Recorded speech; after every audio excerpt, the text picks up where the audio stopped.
വിശുദ്ധ ഖുർആനിന്റെ പാരായണം ഏറ്റവും കൂടുതൽ അറിയുന്നത് ഉബയ്യ് ഇബ്നു കഅബ് റളിയല്ലാഹു അൻഹു. ഇങ്ങനെ സ്വഹാബികളെ അവരവരുടെ വ്യക്തിത്വങ്ങളെ വെച്ചുകൊണ്ട് ഹബീബായ നബി തങ്ങൾ പരിചയപ്പെടുത്തിയിട്ടുണ്ട്.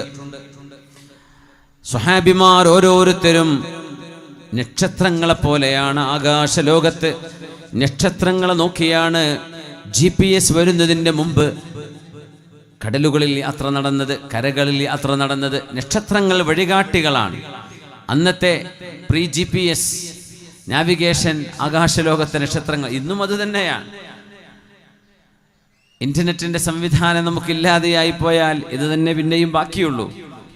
അതുകൊണ്ടാണ് സ്വഹാബീ കന്നുജൂം, എൻ്റെ സ്വഹാബിമാർ നക്ഷത്രങ്ങളെ പോലെയാണ് എന്ന് പറയാൻ കാരണം, നക്ഷത്രങ്ങൾ കിഴക്കും വടക്കും പടിഞ്ഞാറും ദിശ മനസ്സിലാക്കി തരുന്ന പോലെ എൻ്റെ സ്വഹാബികളുടെ നിലപാടുകൾ, അവരുടെ ജീവിതത്തിലെടുത്ത തീരുമാനങ്ങൾ നിങ്ങളുടെ ജീവിതങ്ങളിൽ ശരിയായ തീരുമാനങ്ങൾ എടുക്കാൻ സഹായിക്കും. ഫബിഅയ്യിഹിം ഇഖ്തദൈതും ഇഹ്തദൈതും, നിങ്ങൾ അവരിൽ ആരെയാണോ പിൻപറ്റുന്നത് നിങ്ങൾ സന്മാർഗത്തിലാണ് എന്ന് അഷ്റഫുൽ ഖൽഖ് സ്വല്ലല്ലാഹു അലൈഹി വസല്ലം. സ്വഹാബികളിൽ ഓരോരുത്തരെയും കേസ് സ്റ്റഡി ചെയ്യേണ്ടതുണ്ട്. ഓരോരുത്തരെയും പഠിക്കുക. കുല്ലുഹും ഉദൂൽ. ഹദീസിന്റെ ജർഹ് തഅദീലിന്റെ ഉലമാ സ്വഹാബികളെ സംബന്ധിച്ച് എത്തിക്കഴിഞ്ഞാൽ അവിടെ പിന്നെ അവർ സത്യസന്ധരാണോ അല്ലയോ എന്നൊരു ചർച്ച പോലും അവിടെ ഇല്ല. കാരണം അവർ മുഴുവനും സത്യസന്ധരാണ്. റസൂലുള്ളാഹി സ്വല്ലല്ലാഹു അലൈഹി വസല്ലം തങ്ങളുടെ സ്വഹാബികളിൽ വിചിത്രമായ ഒരു ചരിത്രമുള്ള, ഇസ്ലാം സ്വീകരിച്ച, ദീനിന്റെ തിരുമുറ്റത്തേക്ക് കടന്നു വന്ന ഒരു സ്വഹാബിയുടെ അനുഭവ പശ്ചാത്തലങ്ങൾ സ്വഹീഹുൽ ബുഖാരിയിലും സ്വഹീഹ് മുസ്ലിമിലുമുണ്ട്. സ്വഹീഹൈനിൽ ഒരുമിച്ച് ഒരേപോലെ വന്ന റിവായത്തുണ്ട്. ഇമാം മുസ്ലിം എന്നവരുടെ വ്യത്യസ്തമായൊരു റിവായത്തുണ്ട്. അബൂദറുൽ ഗിഫാരി റളിയല്ലാഹു അൻഹു എന്ന ജുന്ദുബ്നു ജുനാദ എന്ന മഹാനായ സ്വഹാബി എങ്ങനെയാണ് ഇസ്ലാമിലേക്ക് കടന്നു വന്നത് എന്ന്. അഹദുസ് സാബിഖീനൽ അവ്വലീൻ മിൻ നുജബാഇ അസ്ഹാബി മുഹമ്മദിൻ സ്വല്ലല്ലാഹു അലൈഹി വസല്ലം. അസ്ഹാബു സീർ അങ്ങനെയാ പറയാ. ബുദ്ധിരാക്ഷസരായിരുന്ന, തത്വജ്ഞാനികളായിരുന്ന നല്ല മനുഷ്യരിൽ, സ്വഹാബികളിൽ ദീനിലേക്ക് ആദ്യം കടന്നു വന്ന സ്വഹാബിമാരിൽ അറിയപ്പെടുന്ന സിദ്ദീഖ് റളിയല്ലാഹു അൻഹുവിന്റെയും ഉമർ എന്നവരുടെയും ഉസ്മാൻ തങ്ങളുടെയും കാലത്ത് ഫത്വ നൽകിയിരുന്ന സ്വഹാബി, പരിത്യാഗത്തിന്റെ, സുഹുദിന്റെ, ഇൽമിന്റെ, അമലിന്റെ, സത്യം പറയുന്നതിലൊക്കെ മുൻപന്തിയിൽ നിന്നിരുന്ന നേതാവാണ് ഗിഫാർ ഗോത്രക്കാരനായ അബൂദറുൽ ഗിഫാരി റളിയല്ലാഹു അൻഹു. മാ അഖല്ലത്തിൽ ഗബ്റാഉ വലാ അദല്ലത്തിൽ ഖളറാഉ മിൻ റജുലിൻ അസ്ദഖ ലഹ്ജതൻ മിൻ നബി ദർരിൻ എന്ന് പരിശുദ്ധ റസൂലുള്ളാഹി തങ്ങൾ പറഞ്ഞ ഹദീസുണ്ട്. മാ അഖല്ലത്തിൽ ഗബ്റാ വലാ അദല്ലത്തിൽ ഖളറാ. ഗബ്റാ എന്ന് പറഞ്ഞാൽ അൽ അർദ്, ഭൂമിയാണ്. ഖളറാ അസ്സമാ, ആകാശഭൂമികൾക്കിടയിൽ. മിൻ റജുലിൻ അസ്ദഖ ലഹ്ജ, ഏറ്റവും സത്യസന്ധമായി കാര്യങ്ങൾ തെളിയിച്ചു പറയുന്ന ഒരാൾ. മിൻ നബി ദർരിൻ, അബൂദർ റളിയല്ലാഹു അൻഹുവിനെക്കാളും വേറെ ഒരാളില്ല എന്ന് നബി തങ്ങൾ പറഞ്ഞ ഒരു സ്വഹാബിയെ നമ്മൾ ഇന്ന് പരിചയപ്പെടുകയാണ്. യാ അബൂദർ, അബൂദറേ ഇന്നി ലഅറാക ദഈഫാ, അബൂദറേ നിങ്ങളെ ഞാൻ ദുർബലനായിട്ട് കാണുന്നു. നിങ്ങൾക്ക് എല്ലാ വിഷയങ്ങളും ഒരുപോലെ സാധ്യമായി കൊള്ളണമെന്നില്ല. ഇന്നി ഉഹിബ്ബു ലക മാ ഉഹിബ്ബു ലിനഫ്സി, എനിക്ക് എന്താണോ ഇഷ്ടമായത് അതുതന്നെയാണ് അബൂദറേ ഞാൻ നിങ്ങൾക്കും ഇഷ്ടപ്പെടുന്നത്. ലാ തതഅമ്മറന്ന അല ഇത്നൈൻ വലാ തുവല്ലയന്ന മാല യതീം. അതുകൊണ്ട് അബൂദറേ നിങ്ങൾ ഒരിക്കലും നേതൃസ്ഥാനത്തേക്ക് വരാൻ ആഗ്രഹിക്കേണ്ട. നിങ്ങൾ ആരുടെയും നേതാവാകരുത്, നിങ്ങൾക്കതിന് സാധ്യമല്ല. വലാ തതവല്ലയന്ന മാല യതീം, ഒരു യതീമിന്റെ സ്വത്തും നിങ്ങൾ കൈകാര്യം ചെയ്യാനും നിൽക്കരുത്. നിങ്ങളെ കൊണ്ട് സാധ്യമല്ല, പ്രയാസമാണ് എന്ന് മഹാനായ അബൂദർ ഗിഫാരി റളിയല്ലാഹു അൻഹുവിനോട് നബി തങ്ങൾ പറഞ്ഞിട്ടുണ്ട് സ്വല്ലല്ലാഹു അലൈഹി വസല്ലം. അന്ന് ഒരുപാട് ആളുകളെ ഗവർണർമാരായി ലോകത്തിന്റെ പല ഭാഗങ്ങളിലേക്ക് പറഞ്ഞേക്കുമ്പോൾ നബിയെ എനിക്കും ഉത്തരവാദിത്തങ്ങൾ തന്നോളൂ എന്ന് പറഞ്ഞപ്പോൾ തങ്ങൾ പറഞ്ഞതാ ഇന്നക ദഈഫ്, അബൂദർറെ ലീഡർഷിപ്പ് കേപ്പബിലിറ്റി അത് നിങ്ങൾക്ക് കുറവാണ്, അതുകൊണ്ട് ലീഡർ ആവണ്ട, നിങ്ങൾ നേതാവണ്ട എന്ന് നബി തങ്ങൾ പറഞ്ഞിരുന്നു അബൂദർ റളിയല്ലാഹു അൻഹുവിനോട്. മക്കയിൽ പുണ്യനബി തങ്ങൾ ഇസ്ലാമിക ദഅവത്തുമായി വന്ന കാലഘട്ടം വലിയ പ്രതിസന്ധിയുടെ കാലമായിരുന്നു അത് എന്നറിയാമല്ലോ. സ്വഹാബികൾ ഏറ്റവും കൂടുതൽ കഷ്ടപ്പാട് അനുഭവിച്ച കാലം നുബുവത്തിന്റെ മക്കയിലെ കാലമാണ്. അതായത് പ്രവാചകത്വം കഴിഞ്ഞ് 40 വയസ്സ് കഴിഞ്ഞ ഹബീബായ നബി തങ്ങൾ സല്ലല്ലാഹു അലൈഹി വസല്ലം പിന്നീട് 13 കൊല്ലം മക്കയിൽ തന്നെയാണ്. അത് കഴിഞ്ഞിട്ടാണ് മദീനയിലേക്ക് ഹിജ്റ പോകുന്നത്. ആ ബാക്കി 10 കൊല്ലം മദീനയിൽ അങ്ങനെ അവിടെ വഫാത്താകുന്നു. ഈ 13 കൊല്ലത്തിനിടയിൽ പുണ്യനബി ഞങ്ങൾ ഒരുപാട് വിഷമിച്ചിട്ടുണ്ട്. നമ്മൾ എത്രയോ ടോർച്ചറുകളുടെ വീഡിയോയും അതും ഇതൊക്കെ കാണുമ്പോഴേ അല്ലാഹുവിൻ്റെ റസൂലിൻ്റെ സ്വഹാബിമാർ ഇതുപോലെയോ ഇതിലേറെയോ ലാ ഇലാഹ ഇല്ലല്ലാഹ് എന്ന് പറഞ്ഞതിൻ്റെ പേരിൽ അനുഭവിച്ചിട്ടുണ്ട് എന്ന് നമ്മൾ അറിയണം. 15 പേർ എത്യോപ്യയിലേക്ക് പോവുകയാണ്. എത്യോപ്യയിലെത്തി, ഭാഷ അറിയില്ല, അവർ എത്യോപ്യൻ ഭാഷയാണ്, ആഫ്രിക്കയാണ്. ഇവർക്ക് അറബിയെ അറിയുള്ളൂ, അവിടെ കച്ചവടം ചെയ്യാൻ അറിയില്ല, കയ്യിലൊന്നുമില്ല. പുണ്യ നബി തങ്ങൾ പറഞ്ഞു, സ്വഹാബികളെ നിങ്ങൾ പോയിക്കോളൂ, നിങ്ങൾ ഇവിടെ നിന്നാൽ ലയഖ്തുലന്നകും, നിങ്ങളെ അവർ ഓരോരുത്തരായി നിങ്ങൾ അവരെ കൊന്നുകളയും, അതുകൊണ്ട് നിങ്ങൾ ഇവിടെ നിന്ന് രക്ഷപ്പെട്ടേക്കണം. കപ്പൽ കയറിയിട്ടാണ് ചെങ്കടൽ മുറിച്ചു കടക്കണം എത്യോപ്യയിലേക്ക് എത്താൻ. ജിദ്ദയിൽ നിന്ന് അവർ ബോട്ട് കയറി അക്കരയെത്തി എത്യോപ്യയിലേക്ക് വീണ്ടും കരയിലൂടെ യാത്ര ചെയ്ത് നജാഷി നിഗസ് രാജാവിൻ്റെ മുമ്പിലേക്ക് എത്തിയ നേരം 3 മാസം അവിടെ നിന്നു. എത്യോപ്യയിലേക്ക് 2 യാത്രയുണ്ടായിട്ടുണ്ട്. അതിൽ ആദ്യത്തെ യാത്രയാണിത്. 3-ാമത്തെ മാസം ഒരു റൂമർ കേട്ടു, ഒരു അഭ്യൂഹം. ശരിയായിരുന്നില്ല ആ വാർത്ത. ഖുറൈശികളൊക്കെ ഇസ്ലാം സ്വീകരിച്ചു എന്നാണ് കേട്ടത്.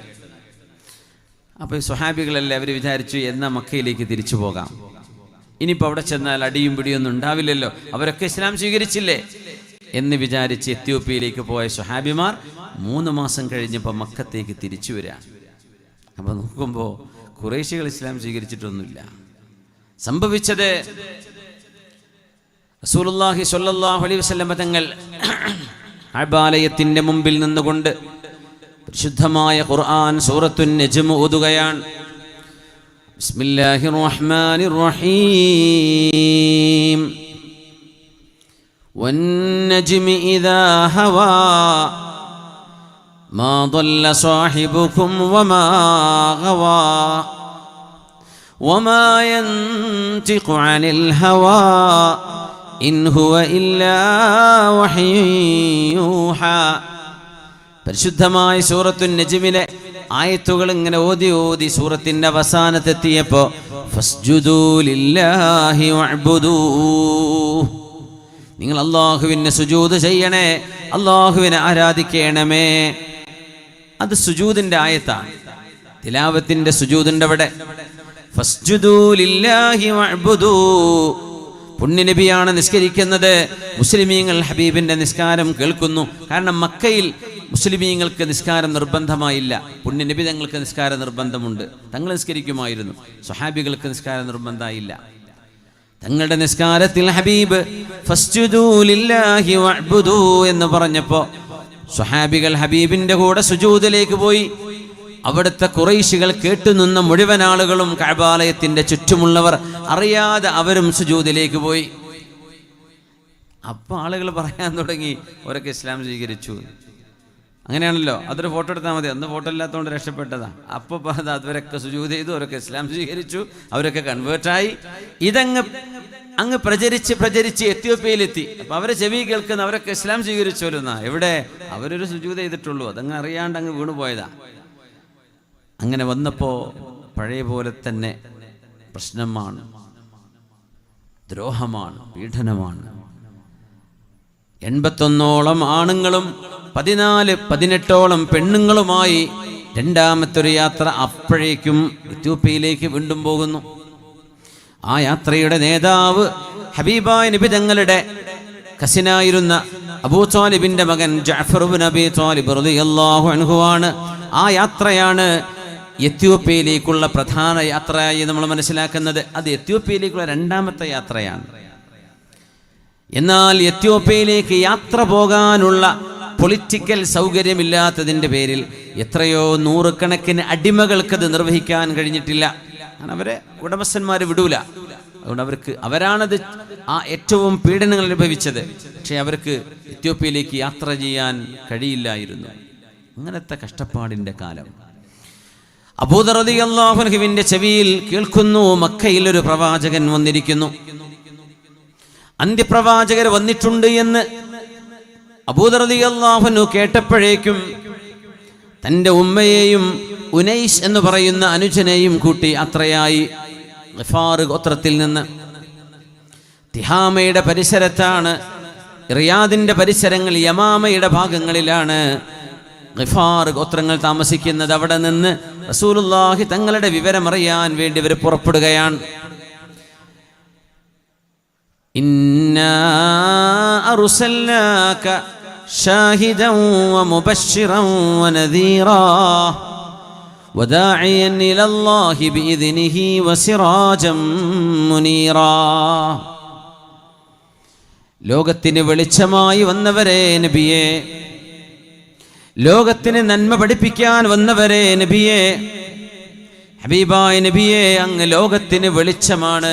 വസിറാജം മുനീറാ. തൻ്റെ അനുജനോട് പറഞ്ഞു, ഉനൈസേ, നീ മക്കയിലേക്ക് പോ. ഒരു വിവരമറിഞ്ഞാൽ അത് വെരിഫൈ ചെയ്യണം. മക്കയിൽ വന്ന പ്രവാചകൻ സത്യപ്രവാചകർ തന്നെയാണോ എന്ന് അന്വേഷിക്കണം. ഇമാം ബുഖാരിയുടെ റിവായത്താണിത്. ഉനൈസ് എന്ന അനുജനോട് പറഞ്ഞു, നീ മക്കത്തേക്ക് പോ, എന്നിട്ട് വസ്മഅ മിൻ ഖൗലിഹി സുമ്മ അതിനി, എന്താണ് ആ പ്രവാചകർ പറയുന്നത് അത് എന്നോട് വന്ന് പറഞ്ഞു തരണം. അങ്ങനെ മക്കയിലേക്ക് എത്തി.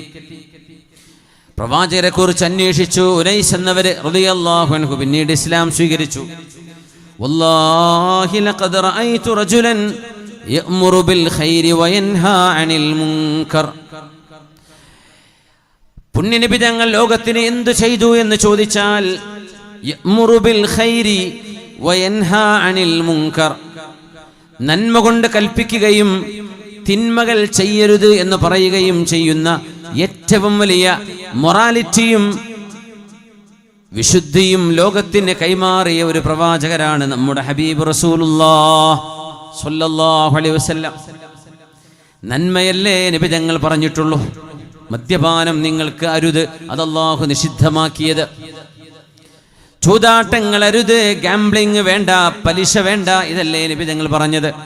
കൊലപാതകങ്ങൾ അരുത്, ആരും ആരെയും പരിഹസിക്കരുത്, ആരും ആരെയുടെയും പിറകിൽ നിന്നവർ ഇഷ്ടപ്പെടാത്തത് പറയരുത്, ആരും ആരെയും കുത്തുവാക്ക് പറയരുത്, അസൂയപ്പെടരുത്, നുണ പറയരുത്, വഞ്ചിക്കരുത്, ഇതല്ലേ നബി തങ്ങൾ ലോകത്തോട് പറഞ്ഞത്. യഅ്മുറു ബിൽ മഅറൂഫ് വയൻഹാഹും അനിൽ മുൻകർ, നന്മ ചെയ്യണേ, തിന്മകൾ അരുത്, നിങ്ങൾ ചെയ്യരുതേ. ബിംബാരാധന നടത്തിയിരുന്നവരോട് പ്രപഞ്ചത്തിന്റെ സൃഷ്ടാവായ അല്ലാഹു കണ്ണുകളെ കൊണ്ട് കാണപ്പെടാത്തവനാണെന്നാൽ കണ്ണുകളെ നിയന്ത്രിക്കുന്നവനും കീഴടക്കുന്നവനുമാണ് അല്ലാഹു. അതുകൊണ്ട് കഅബാലയത്തിന്റെ ഉള്ളിലും പുറത്തുമായി വെച്ചിരുന്ന 360ഓളം വരുന്ന ബിംബങ്ങൾ സയ്യിദുനാ ഇബ്രാഹിം അലൈഹിസ്സലാം ഏതൊരു റബ്ബിന്റെ ഇബാദത്തിന് വേണ്ടിയാണോ കഅബാലയം ഉണ്ടാക്കിയത്, ആ തൗഹീദി ലക്ഷ്യത്തിൽ നിന്ന് വഴിമാറി നടന്ന 6-ാം നൂറ്റാണ്ട്. ലാ തുദ്രികുൽ അബ്സാർ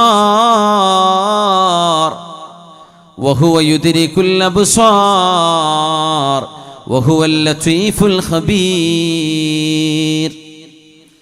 കണ്ണുകളെ കീഴടക്കുന്നവനാണ് അല്ലാഹു, എന്നാൽ കണ്ണുകൾക്ക് അല്ലാഹുവിനെ കീഴടക്കാൻ കഴിയില്ല. ഈ പ്രപഞ്ചത്തിന്റെ ജീവൻ നൽകിയത് അല്ലാഹുവാണ്. നിങ്ങളുടെ ശരീരത്തിന്റെ ജീവൻ നിലനിൽക്കുന്നത് അല്ലാഹു വെച്ച റൂഹ് കൊണ്ടാണ്. നിങ്ങളുടെ ശരീരത്തിന്റെ ജീവൻ നിലനിൽക്കുന്ന റൂഹിനെ നിങ്ങളുടെ കണ്ണുകൊണ്ട് കാണാൻ പറ്റുമോ? ഇല്ല. നിങ്ങളുടെ റൂഹിനെ തന്നെ നിങ്ങൾക്ക് കാണാൻ കഴിയില്ല. ആ റൂഹ് ഇവിടെ പറഞ്ഞാൽ നിങ്ങൾ പിന്നെ ഡെഡ് ബോഡികളാണ്, ശവങ്ങളായി മാറും, മയ്യിത്താണ്, പിന്നെ അനങ്ങാൻ കഴിയില്ല.